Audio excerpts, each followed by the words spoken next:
In 2022, I was hospitalized and doctors had no idea what was wrong with me. I was at an event with my family members, and then all of a sudden, it was like I was dying. And I told my family, rush me to the emergency now. I need to get there as soon as possible. I looked my mom in the face and I told her I was sorry for being a bad kid and that this was my last moment. I was for sure thinking I was about to die, and I told her I loved her. My husband wasn't with us, so I said, make sure you tell Steve that I said I love him and I'm sorry for being a bad kid. This story is really hard for me to tell, but now that I'm in a better place, I feel like I want to talk about it. Once I got to the emergency room, I was catatonic. If you don't know what catatonic is, that means I was paralyzed within my body, but I can still hear, see, smell, feel everything that they were doing to me. They were doing sternum rubs, and it hurt like heck, but I couldn't react. I couldn't move my body. I was numb everywhere. I couldn't get my words out. But then when I was able to get my words out, I just said, I'm a mom. My babies. I didn't cry. I was just like, help me. I was desperate. The doctors said that I was stressed out and I had anxiety. When my husband arrived to the hospital, I broke down.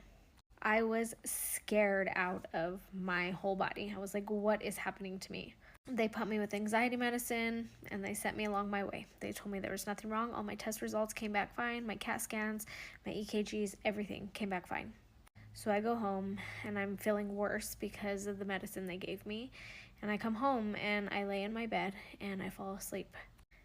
3 a.m. comes and my heart is racing, so I stand up and I hit the floor. I went catatonic again. My husband, he jumped out of bed and he picked me up and he rushed me immediately to the emergency room. We get there and the same thing, I was catatonic. They were doing sternum rubs, ripping my clothes off, putting the EKG machine on me, trying to figure out what was wrong with me. All my test results came back negative. They were fine. There was nothing wrong with me. So they told me that I was stressed out and I was anxious, and that they felt that since it was my second time that I needed to go be evaluated by psych and be admitted. They strapped me in an ambulance and I was convincing myself that I was crazy. They put me in the ambulance and took me to the wrong hospital. And at that hospital, they said, we don't have psych, so you can go ahead and go home. So they sent me home, and the next night it happened again. So this time I was like, take me to the hospital that has psych. I'm convinced. I'm going crazy. Got to the hospital. I was catatonic, sternum rubs, I can feel everything. I could smell everything. I can see everything, but I cannot move within my body. I am frozen inside my body. And I was like, I'm convinced. I'm crazy.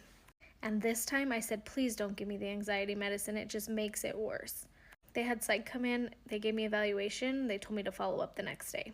So I went home and I tried to push through to the next day until I was able to see a psychiatrist. The next day when I was evaluated by a psychiatrist, she did a full evaluation on me and she looked me in the face and she said, I don't think there is anything mentally wrong with you, but I do feel like there is something medically wrong with you. Follow up with PCP. So I did that, followed up with PCP, and she got all my test results and she said, there's nothing wrong. And I told her, just screen me for everything, like test me for everything, please. And she said, well, I don't think that's necessary because there's nothing wrong. So I went home with no answers. Now I'm on to 5 doctors and I was desperate. So I asked her to check my iron. She told me at first no, that she didn't think it was my iron. And then I begged her to check my iron. And so she ended up checking my iron and came back, it was low. I was at a 6 when she checked my iron. So I was like, okay, well, maybe I'm anemic, and that's what's wrong with me. So then I started taking iron. I started to feel a little better, but not completely better. I also changed my diet within this time, and I went completely vegan because I was like, okay, I need to do the elimination diet to figure out what is going on with me. I was still having episodes. I was having panic attacks every single day. I would feel like my heart rate would go spike all the way high and then drop all of a sudden, and I'd feel faint. I was flush, and I felt and looked terrible. Called my PCP, asked her what else they can do for me. She said nothing. I was watching TikTok and I heard a lady talking about these symptoms, and I was like, wait, that's me. That I'm going through every single thing you're talking about. So I scheduled a free consultation with her. we had our consultation and she told me that she thinks that I might have mold toxicity. So then I jump on a mommy Facebook group and I was desperately looking for somebody local to me, and they sent me to this clinic and I booked my appointment and it was 3 months out. So now we're looking at between 6 to 7 months out from when I started feeling crappy. So I got sick in November and I didn't get to have my first doctor's appointment with this functional medicine doctor until June of the following year. I told her my story, and the first thing she said to me was, Monica, I'm sorry. You're not crazy. You have mold toxicity. I know you do. We did a bunch of testing and it comes back that I have mold toxicity. I have mast cell activation syndrome. I have candida overgrowth. I had mono and parvo living dormant inside of my body, and that is why I was feeling like crap. I didn't even know we had mold in the house. It wasn't until we had an inspector come in and they found it in our crawl space. The crawl space sat underneath my bedroom, so when we would turn the air conditioner and the heater on, it would blow directly into my bedroom. So I was getting hit with all those mycotoxins over about 7 years, and my body just could not take it anymore. The symptoms I was experiencing was lightheadedness, fatigue. Imagine being drunk 24/7. My hands and feet were always numb. I had memory loss. I couldn't focus. I couldn't see people's faces. I was getting vertigo really, really bad. I couldn't stand up. For a while, I thought I had MS. I was getting headaches that were worse than migraines. My ocular migraines were at the peak. Panic attacks, anxiety attack. I couldn't eat. I couldn't sleep.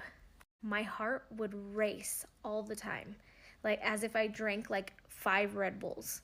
And within all of this, my iron was really, really low. So I want to talk about my journey and how I'm healing and how I got to where I can actually have conversations with people. I can actually go a whole day without a panic attack. It's been months since I've had a panic attack, and what I'm doing to help my body on the healing journey. And most importantly, to remind people to seek more opinions. It's okay to see multiple doctors. I'm not a doctor. I am just trying to give my experience on what happened to me that has caused PTSD for me and traumatic experiences that now I cannot even take medication because I am so traumatized.